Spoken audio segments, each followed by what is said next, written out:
स्वागत करते हैं आपका हमारे चैनल के अंदर। वीडियो में आगे बढ़ने से पहले मैं नए दोस्तों से कहूँगा कि चैनल को सब्सक्राइब करके लाइक और ज़्यादा से ज़्यादा शेयर कर दीजिएगा। आज हम बात करेंगे दोस्तों उज्जैन के बारे में। उज्जैन की आप जानते ही हैं कि विविधता में अनेकता है, यहाँ की जनता के लिए अंदर। लेकिन दोस्तों जैसा कि आप जानते हैं कि पिछले विधानसभा चुनाव के अंदर यहाँ पर काफ़ी जगह पर भारतीय जनता पार्टी और कांग्रेस पार्टी के बीच में काफ़ी कड़ा मुकाबला देखने को मिला था। इस बार भी कुछ इसी तरह का जो है तो अनुमान लगाया जा रहा है कि यहाँ पर इस बार भी Bharatiya Janata party versus Congress party का अच्छा मुकाबला होगा। लेकिन कहीं ना कहीं ये बात भी समझने की ज़रूरत है रखती है कि यहाँ पर भारतीय जनता पार्टी इस बार जो तो हार की तरफ जा रही है। वैसे मैं आपको बता दूं कि मध्य प्रदेश के अंदर चंद चीज़ें ऐसी हुई है जिसको लेकर भारतीय जनता पार्टी खुद सकते में है और ज़्यादातर जो है तो वो टेंशन में नज़र आते हैं। यहाँ के नेतागण की अगर बात करें तो मैं आपको बता दूँ पूरी तरह से वो फ्लॉप हुए, लेकिन उस तरह की बात हम नहीं कर सकते हैं। फिलहाल हम बात करेंगे जी कि उज्जैन के अंदर कितनी विधानसभा सीटों पर कांग्रेस और भारतीय जनता पार्टी जीत दर्ज कर रही है, दूसरी तरफ उनका हाल किस तरह से है और क्या कुछ ये तो यहाँ पर हो रहा है। सबसे पहले मैं आपको बता दूं कि कमलनाथ के नेतृत्व में यहाँ पर भारतीय जनता पार्टी माफ कीजिए कांग्रेस पार्टी जो तो विधानसभा चुनाव इस बार लड़ेगी और प्रियंका गांधी राहुल गांधी भी यहाँ पर जो तो सब बस्ता खड़े रहेंगे। दूसरी तरफ अगर हम बात करेंगे उज्जैन के अंदर जो सीटें आती है वो तकरीबन 7 सीटें आती है। 7 सीटों की अगर बात की जाए तो मैं आपको बता दूं कि भारतीय जनता पार्टी को कांग्रेस पार्टी का काफ़ी जो है तो यहाँ पर कड़ा मुकाबला इस बार देखने को मिल सकता है। वहीं मैं आपको बता दूं कि भारतीय जनता पार्टी के पास जो है तो एक मुख्यमंत्री है शिवराज सिंह चौहान जो मैदान में उतरेंगे। दूसरी तरफ मैं आपको बता दूं कि वो बाहर से इम्पोर्टेड जिसको हम कह सकते हैं कई मुख्यमंत्री यहाँ पर आकर भाषणबाजी करते हुए नजर आएंगे, जिसमें योगी आदित्यनाथ और दूसरे बहुत सारे मंत्री का समावेश है। अब हम बात करेंगे दोस्तों मध्य प्रदेश के उज्जैन के मेन चीज़ों के बारे में।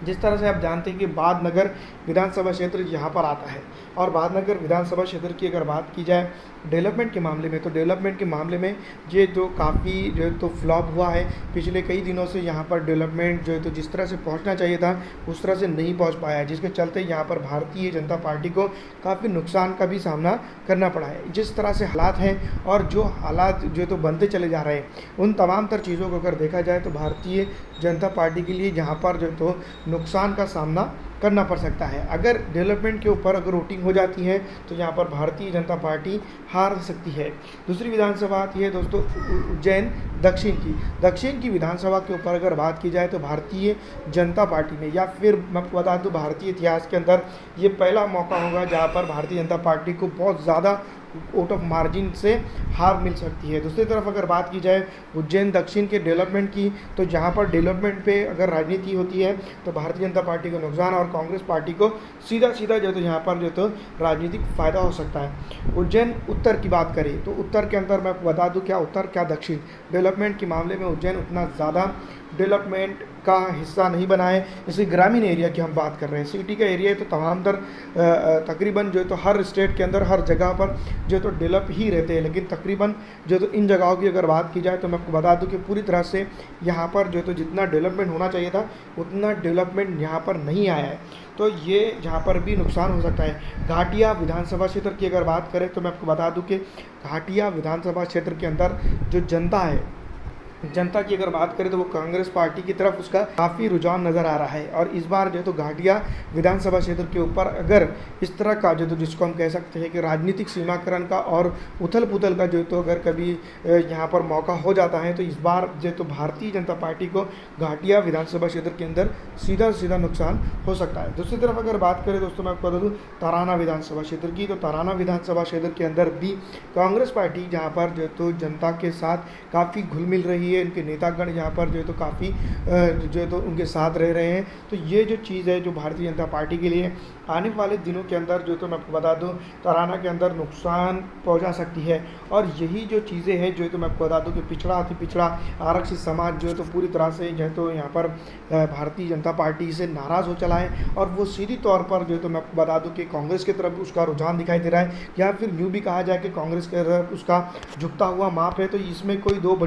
दो राय नहीं होगी। तो ये जो चीज़ें ताराना विधानसभा क्षेत्र के ऊपर जो तो कांग्रेस का बोलबाला नज़र आ रहा है। दूसरी तरफ अगर बात करें महिदपुर के अंदर अगर बात करें तो मैं आपको बता दूं कि महिदपुर के अंदर भी भारतीय जनता पार्टी के लिए काफ़ी सुनहरा ख्वाब हो सकता है। उज्जैन के इस बार जो तो नुकसान सीधी तौर पर हो रहा है। महिदपुर के अंदर मैं आपको बता दूं कि भारतीय जनता पार्टी जो है तो अगर डेवलपमेंट की राजनीति लेकर आगे चलती है तो ये यहाँ पर जो है तो भारतीय जनता पार्टी को ही सीधा नुकसान हो सकता है। अगर कभी वो राजनीतिक तौर पर राजनीति करती है, तुष्टीकरण की राजनीति जिसको हम कह सकते हैं, जिसमें वो काफ़ी माहिर मानी जाती है, तो यहाँ पर उसका फ़ायदा हो सकता है। जिस तरह से हम बात करें कि हर विधानसभा क्षेत्र के चुनाव के दौरान जब भारतीय जनता पार्टी के लिए जो है तो मैं आपको बात एक तरह से सिटिंग का काम कर सकते हैं। असदुद्दीन अवैसी भी अब यहाँ पर मध्य प्रदेश के अंदर जो है तो काम नहीं करते हुए नज़र आएंगे। दूसरी तरफ अगर बात करें, मैं आपको बता दूं कि असदुद्दीन अवैसी साहब की, लेकिन उनका भी राजनीतिक अपना एक स्तर है जिसको लेकर वो आगे बढ़ सकते हैं, इसमें कोई दो राय नहीं है। लेकिन दोस्तों जिस तरह से विपक्ष बार बार उन पर इल्ज़ाम लगाता है कांग्रेस पार्टी की तरफ से या तमाम तर चीज़ों की तरफ से, तो वो दृष्टिकोण से अगर बात की जाए तो यहाँ पर जो तो वो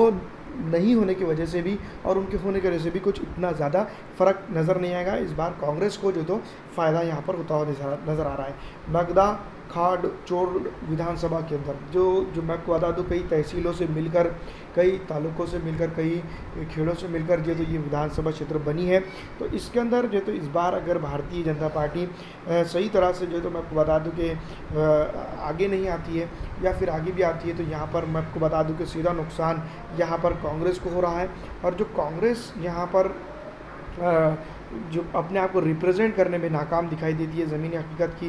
ज़मीनी तौर पर अगर बात की जाए तो मैं आपको बता दूं ये जो चीज़ें हैं, ये जो इम्पोर्टेंट बात हम कह रहे हैं कि यहाँ पर तो सही है, ठीक है, लेकिन कांग्रेस की उधर दूसरी सीटों के ऊपर भी इस तरह का बहुत सारी जगह है जहाँ पर कांग्रेस अपने आप को बहुत ज़्यादा सुपेरियर समझकर छोड़ देती है, तो वो यहाँ पर उसको सीधा नुकसान हो सकता है। वहीं अगर बात की जाए शिवराज सिंह चौहान और उनकी टीम जो काम कर रही है इस दिनों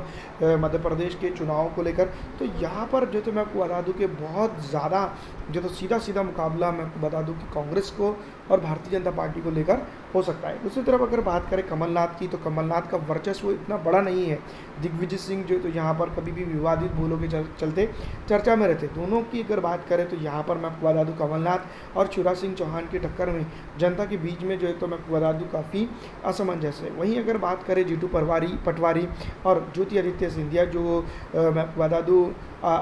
एक वक्त में राहुल गांधी के काफ़ी करीब थे, वो अब उतना ज़्यादा